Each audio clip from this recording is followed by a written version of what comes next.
Okay, so welcome to my Wake Up Well Wednesday show. Kim Stanwood Terranova is waking up very early on a Wednesday morning. Thank you for that. She's on the West Coast where I would love to be right now, California. So a little bit about Kim. Kim Stanwood Terranova is the author of a best-selling book. It actually became a bestseller before it even hit Amazon. It's called The Technology of Intention.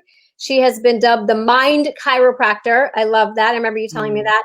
And she's a master teacher of intentional living. She has a thriving practice in Malibu. She leads retreats all over the world. She's a keynote speaker at spiritual centers all over the world.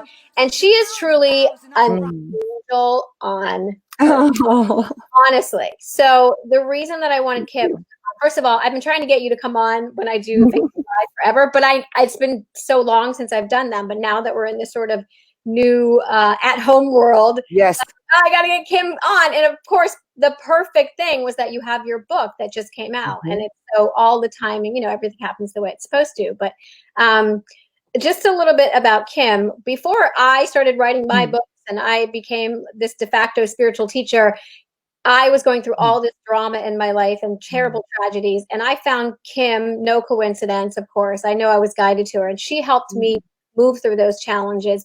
And I remember about what was like maybe 6 months in, I said to you, I want to do what you do.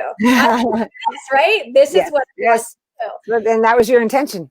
Right, exactly. The magic that you bring is that you just have such a trust in spirit, a trust in this oneness, this unity that we all come from. You listen to your inner voice and your guides, and you share that with your clients. And I always said, when I walked out of your sessions, I felt like the world was my oyster and I could do everything. And then, I don't know, maybe like a week later, I'd be back to like where I was before. And then I'd come back and you'd give me some of your little sprinkled magic. And then it was good that you made it a week. That's good. Right, yeah. And then it would be 2 weeks, and then 3 weeks, and then a month, right? And then as 2 years passed by, and I remember you saying this to me. You said, my goal is to get you out of here so that you don't have to come back to me. And I thought that was the most beautiful thing, recognizing that, as we heal ourselves, we become our own conduit. Absolutely. And that is through intentional living. So let's get into our topic, because I had to boost you up, because it's so important that people know how amazing you are. Thank you. Thank you. So you're about intention and using intentions to sort of guide your life and being very conscious with your choices in life. And so you teach intention with your clients, you teach, retreats and all that stuff. So tell me a little bit about the power of intention, and especially as we move through these challenges that we're going through right now. Absolutely. So the power of intention to me is everything. So as you know, it's my number one tool in my toolbox. I love to make sure all my clients have a very full toolbox, and intention work is my go-to. So is prayer, so is meditation, so is visioning work, and so much more, journaling. But my intentions are the through line to my life. And what I've found is that when individuals start really living a life of intention, they're consciously creating. Our intentions are the pathway to conscious creation. When we're not in intention, we're still creating, but we're creating by default. So when we have this power within us, and we all do, that divine connection of source, whether we call it spirit, the universe, source, we all have divine connection. That divine connection, the portal through to activate our power with it, because it's always operating through us. But our portal is our availability to set our intentions so that we're lining up with universal strength and allowing our desires to go out into the universal field to be fulfilled. We still have things to do that follow that, but our intention is the through line. It's as if spirit is our bow and arrow, I think of it as we're using a bow and arrow, and spirit is the bow. And our arrow is our intention. So as we we get really clear what our intention is, and we propel it out to the universal field, it then is already in motion to be fulfilled in ways that we know not of. So we become good listeners to catch the guidance of our intention. So say you mentioned that when you first came to me and said, I want to be doing what you're doing. So universe heard that. That was an intention, that was a seed that was planted. When we all remember, we're planting seeds every day of every second of our lives. It's like, what are we planting and what kind of soil are we putting it into? Our intentions are the nourishment that is in the soil that directs, for lack of better words, where we want to go. Then we have to let go. Our let go is the next step right next to our intention. Yeah. I remember you always used to say to me, everything happens, let go. And so it's just because we have this energy that we hold on to when we want something so badly, that energy just ends up keeping everything away from us, because it's like the desperation that you get into. And I feel like that's kind of what's going on a little bit right now, is we're so desperate to move beyond it that we're not moving beyond it. Does that make sense? Yes. What happens is when we hold on to anything, what our entire body structure, then, we kind of like pull down. Holding instills, there's more fear, there's lack of trust, because we're holding on thinking there's not enough, which is what's happening right now. Yeah. I look at it as if, yes, there is something that we all need to pay our attention to. Absolutely. And if our reaction is to fear, which is what it is, we've slipped into fear due to a belief in lack, which means we're going to hold on to the fear, the upset, I don't have enoughness, which leads to panic. Yeah. So when we're holding on, there's not a level of trust. When we let go, I mean, I love to live my life with arms out in let go, because it's a sign of deep trust. It's the path of a spiritual warrior, is surrender. That is one of our greatest abilities, is where can I let go? Because in the let go, we're surrendering to an answer, a solution and bigger than we've ever known. That's what's needed right now in human history, is a solution consciousness, a mindset. So each and every one of us living in solution consciousness, open and available to listen to the information, but stay grounded to truth simultaneously. That's our bridge right now. We could listen to the information, not get caught by it. We must pay attention and be good, aware beings, and simultaneously stay grounded in truth. And in that, there's safety in the let go. Yeah. But if we're holding to fear, we hang out in fear, which breeds more fear and illness. Absolutely. When it comes to intention, if somebody is having that fear right now, what would your intention, what would you say for them is a good intention whenever that fear just comes in? So that could vary per person, depending what the art of language is for them, because language is so important to each and every one of us. So for one person, that intention could be, my intention is to stand in divine faith and trust and know that all needs are being met. Someone else could say, I can't say that, Kim, because I don't know that all needs are being met. So then I'd say, okay, what do you know? What do you know? That you're connected to your community? Maybe that's it. Then I can trust in the connection to my community. So that might be what the intention is for one person, where the other one's in, I am in divine trust and knowing all is unfolding for the highest good. Yeah. So our intention work must be in alignment with who we are in divine, as our own divine beings. So your intention and my intention can be very similar, but the words may mean something to you differently than they mean to me. So surrender is a very important word to me. Acceptance, willingness, open availability. Those words do not have a condition on them.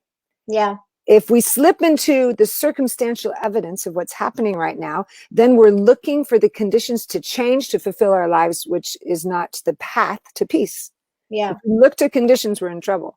If we look to the inner field of awareness, and the question is, this is how we find our intentions. We ask ourselves, what is the quality I am wanting to experience today? What is the quality today?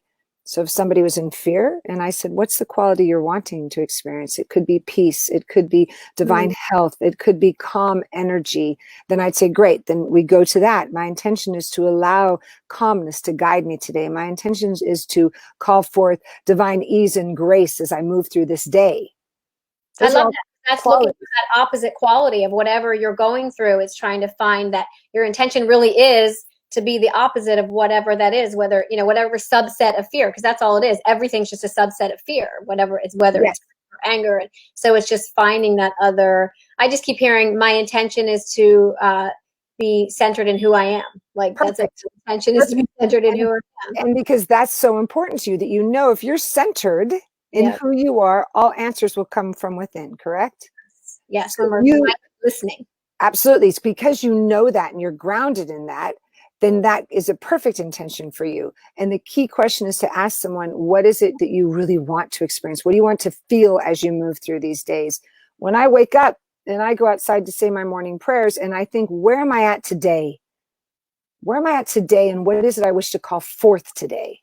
Yeah. Then the answers to that, it could be communication, it could be experiencing divine love, it could be connecting with my beloved family. Then that's my intention for the day, is to call forth connection, love, peace, harmony while I move through my day.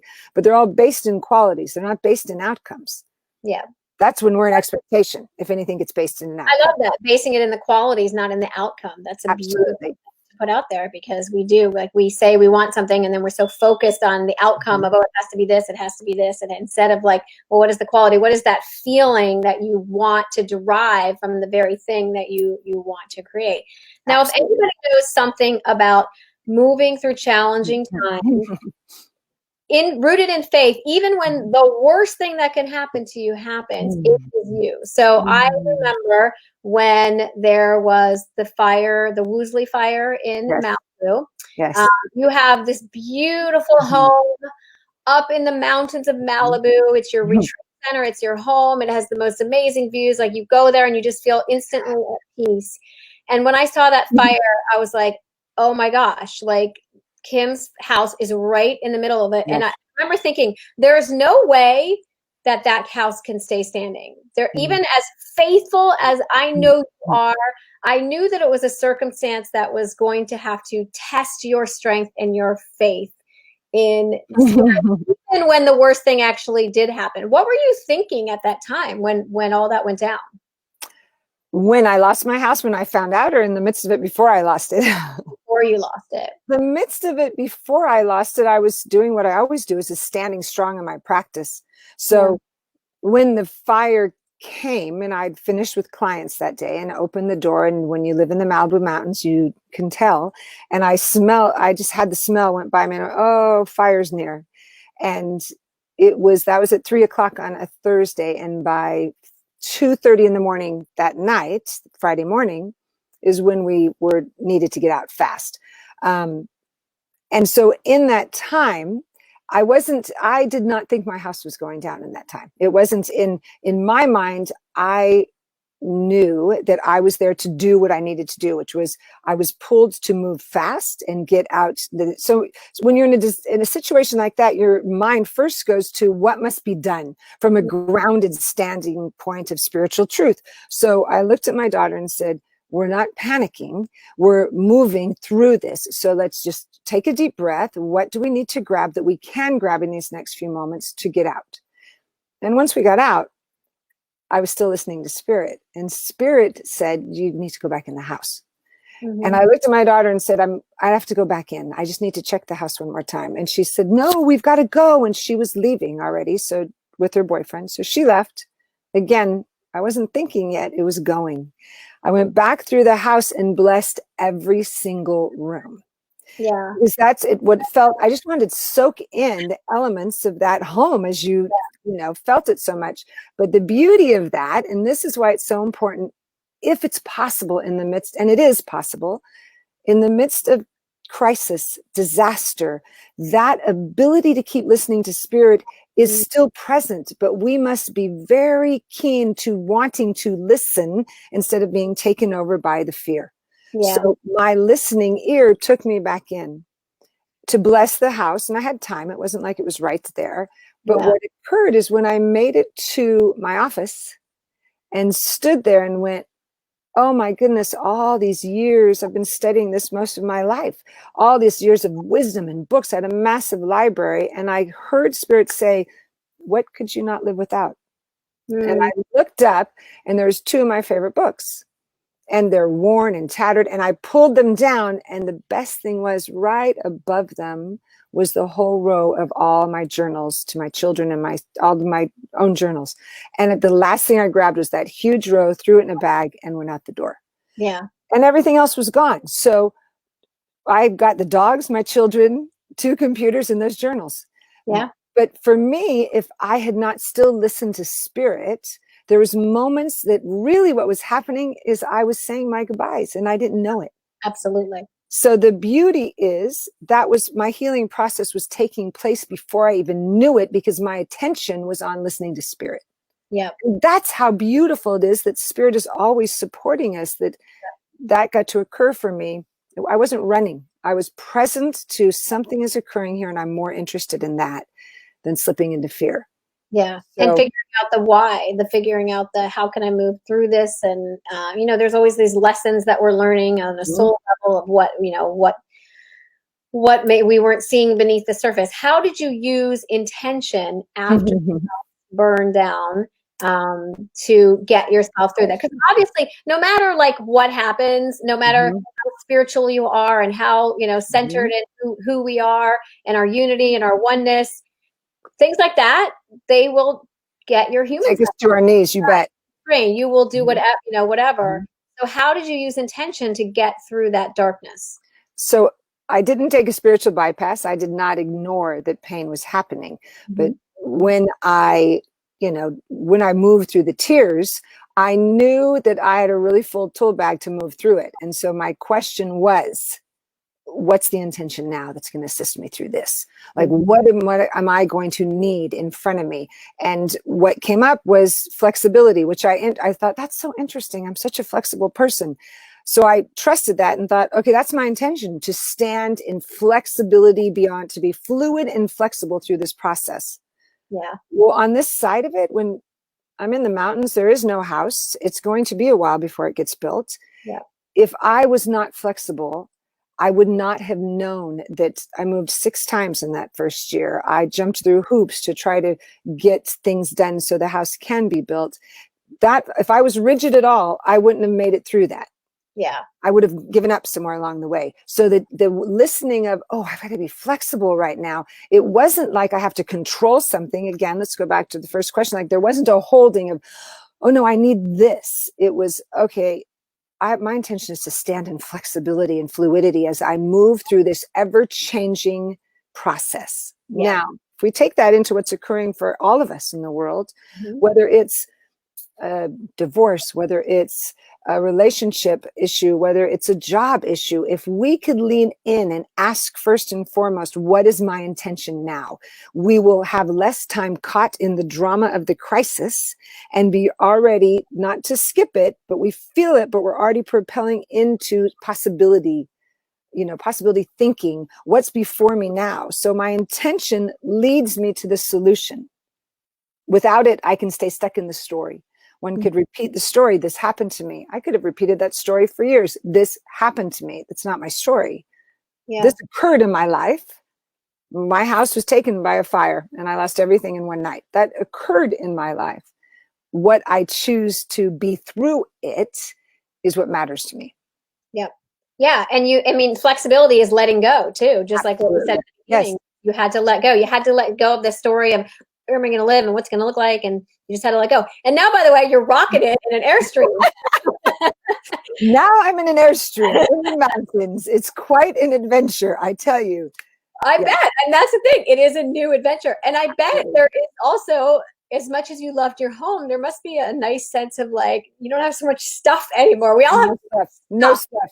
And it's honestly like one thing that we can learn through all of this is what's going on right now is we definitely don't need as much stuff as we have. Like you can live on so much less than you think you can live on, and you are living proof. And I remember we talked during that time, and I channel, so I write, and I remember like channeling, and I told you that part of what you were going through was because you are the light that shines on everybody else. So you're going through it, helped other people go through it with intention. Your own thoughts go out to other people. And even on a human level, you standing in that power, using your intention, helped other people who said, okay, I lost my house. What am I going to do now? And then they see you so strong and so connected. They're like, okay, I'm going to do that too. And there's one beautiful thing that happened that you property, you have this heart and everything, burned in your house. But what? It was out of stones. It was out of stones. Otherwise it would have burned. Yes. So I was built a massive heart 2 or 3 years before the fire, and it's still here. My Airstream is right next to it. And it was used for ceremony. So weddings took place in the heart, memorial services took place in the heart. And when the fire came and took the home, the only way we knew was that Channel 5 put a picture of my property, and all you could see was this beaming heart, and everything else was destroyed. So that's how we knew the house was gone. But it was also a beautiful message, because if you were watching that, it was used as that, like, listen, things are still going to be okay. It was that sign that we all need in our life, that we're going to be okay. And we're seeing so many of those right now too. Yes. Those signs and those messages. And do you feel like people are missing their messages right now? They're missing all those beautiful signs from Spirit that everything is for the highest good and that we will be beyond this? I think that it's understandable that some people are, because it's there. Very often we don't receive the message. You receive them quickly. You always have. Lots of people don't receive them to the other side of the journey, because so the answer is maybe, and there's lots of people who are. So then we get to have understanding for those who may not see it, because it's too scary at this point. And when we hold each other through a challenge, then we're holding the highest light that we could look at someone and have acceptance to. Whatever their message is and their journey is, they will catch it when they're ready to catch it. Our job is to not judge one another, but to hold one another with love, because we have an opportunity in life to jump as a humanity, have an evolutionary jump. And part of that is to live in acceptance and to catch, because I'm going to catch my messages at a certain moment. You're going to catch yours. As we love one another through it, everyone else will catch it from love, from the pathway of love, not from us, pushing or pleading with one another. I'm just noticing so much how important it is for us to truly stand as one body of consciousness, in acceptance of how different we each move through it, but just cushion each other with love. Yeah. Then our intention is for acceptance. My intention is to stand in acceptance, to stand in love, to be the place of love in the midst of a crisis. I'm standing in love. Yeah, that's a good lesson for me, because, we're always learning, no matter, what you've learned on your own, on your spiritual journey, there's always something to be learned from somebody else. And that's a lesson for me, because I'm the person that, because I channel and I hear things, and I have these amazing messages, I want to shout them to the world, like, hey, everybody, look, this is what's happening. This is the truth. And I get so caught up in that. And then I have to quell myself and have that acceptance that, listen, not everybody is on that journey and that path. I just happen to have that voice and that channel. But I know it's not what everybody needs to hear right now. So all that we can do is just, hold our own light and spread that love out to as best as we can. Okay. So they will hear yours when they're ready to hear it. They're going to hear it. True. It'll be heard. Okay, so let's talk about your book, The Technology, which I know you've been writing for a long time. And this whole episode with what happened with your home gave you probably the space as well to finally get that beautiful book that's been in your mind for so long out into the world. So tell us a little bit about the book.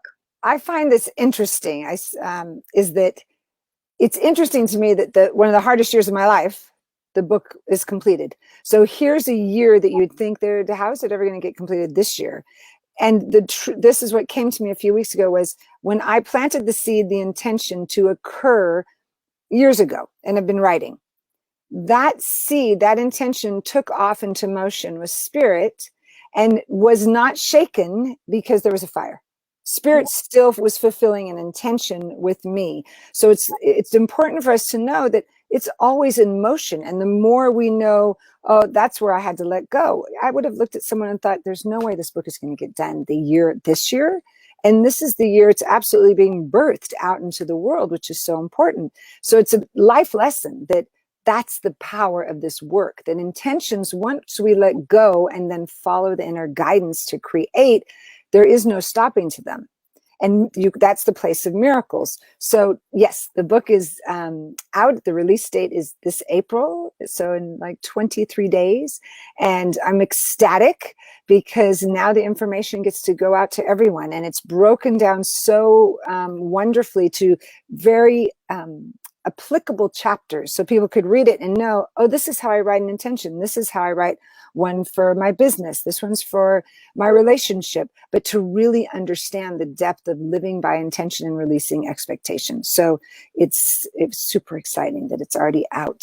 Yes. And I remember whenever I would sit with you and you would come up with intentions for me, you would be like, my intention is blah, blah, blah, and I'm like, wait, I gotta write it down, I forgot. And then you have like these amazing intentions. So that's so beautiful that you have all these different intentions that people use for different things. Because at the end of the day, we're all going through the same stuff. Yep. Different life-driving themes, as Spirit would call them, and sacred contracts. And we all have these things that we have to move through. And your situation may be different from my situation, but really it's a lesson about patience, about understanding, about compassion, about sharing kindness, about moving your difficulties, whatever it is. So the same message, just in a different way that we need to hear. So I love that. And I would say, like, if there's anybody that is worth learning through, it's definitely Kim. Kim just has this magical way, as I said in the beginning, her angelic way of speaking with no judgment whatsoever. And she is like the greatest cheerleader. She lifts you up when you go and see her speak. And you also teach at the Spiritual Center as well in Costa Rica. So that, I'm assuming, has been put aside for a little bit until we've moved. Just a little bit. Yes. So I will be back there. We'll see when everything opens back up. I was headed back down because I'm teaching there much more.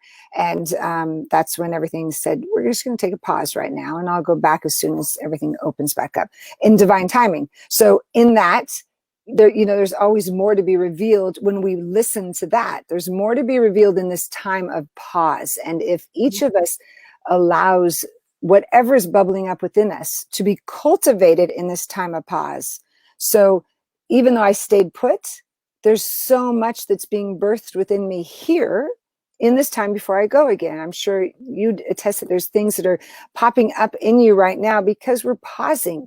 Our activity and the opportunity we have as global citizens is to live that forevermore, not just in this moment. So the book, The Technology of Intention, gives us the tools to know what are the insights we're catching in these moments, and then what are the intentions to fulfill those insights. Because then we're going to live in a transformed world, because we'll be transforming ourselves instead of slipping back into old patterns. Yeah. And it is an individual journey. It really is. As much as, you and I work with one-on-one clients, we both know that the healing comes from within that person. We're just there to give them some carrots and say, okay, here's some spiritual food for you and your toolbox.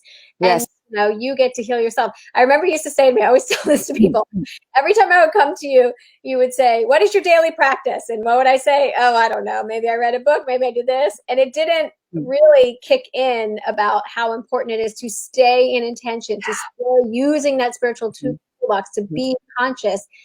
It is not the main thing. It is everything. It is the number one thing you have to be doing is staying in attention, staying conscious, and using that toolbox, because that is when you get those beautiful insights that Kim hears all the time, that I hear all the time, your own insights. I always say, like, everybody is a channel. Every person. Everybody has the ability, you bet. Channel, right? They have the ability. So when you are in that intention and in that love, you are channeling movies and TVs and poems and music. Anything that's coming from love, you can look out into the stratosphere and see, oh my gosh, this really is from a channel. So we all just have to tap into it. And the only way to do that is using the spiritual toolbox that you told me I needed to use. So now, thank you. I am using it. Good. I know you are, and you're doing it wonderfully well. Thank you. And sharing it as much. And I think it's really important that all of us who do this work continue to share the light, because the more of us who share the light, the stronger we are together. And, some people think it's cliche about we are all one, but we know that it isn't cliche. It is our core being truth. And when we stay centered in that and in intention, we can do better. So before we go, just give people 3 little spiritual toolbox that they need to be using right now to get through this challenge. So 3 spiritual tools that they can practice. Absolutely. So, and first I want to just back up to, we are to practice our practices until our life becomes our practice. And when we are practicing regularly, then our life becomes our practice and our life changes. So right now, I would say absolutely an intention every day. I would say to set that before you go out in the day. The next one would be to stand in gratitude, to have an ongoing gratitude journal. And if there's a spaciousness to learn how to just master to the best of your ability meditation, and you have a wonderful teacher right here, is to truly be in meditation. That to meditate, and of course, I don't want to stop. I want to say and to pray and everything else. But even if it's meditation, intention, gratitude, those three things could take you less than 30 minutes a day. And if you start your day with going outside and standing in the awareness of what's my intention today? What am I grateful for today? And where can I just be still and listen to spirit in the place of meditation? Those three things will start to propel a healing heart into healing actions, which leads to a healing world. And that's what we're going to call that, by the way. Spirit just said, we're going to call that going to the gym. Gratitude, intention, meditation. Perfect. I love that. Gratitude, intention, meditation. I love it. Perfect. I love it. Okay, so if people want to get your book, it's for pre-order right now. So we'll drop it on Amazon for everybody. Great. They know where to get it. And then where can they find you if they want to learn more about you or work with you? Do you still take one-on-one clients? Absolutely. They can go to my website at kimstanwoodterranova.com. Follow me on Instagram, please, at Kim Stanwood, Facebook, because I'm always posting exactly where I'm speaking, what is going on, and I'd love to take you along with me. Yes, and I'm just gonna I'm gonna bow down to Kim, because I will tell you that she and I do very different things, but what she does on one-on-one will change your life forever. She truly, I wouldn't be where I am today, honestly, without her love and her guidance. I wouldn't have opened up that channel and written my books and done all the things I'm doing if I hadn't worked with Kim. And then she was there with me, walking me through when I was terrified to put these books into the world, when I was terrified to do some of the things. And I would call her and say, what do I do? And what did she do? She always took me back to intention. What is your intention for this book? What is your intent? Like anything that I was struggling with, it was always intention. So she truly walks the walk with intention. So get the book, check her out online. If you need one-on-one guidance, especially during this time, she's your go-to. So thank you. Thank you so much. This was lovely. And someday I'm going to get out to that Airstream with you. Yes, you are. And thank you for doing all that you're doing in the world, Laura. It's so impactful. I'm so honored. So great. Thanks, Kim. Bye-bye.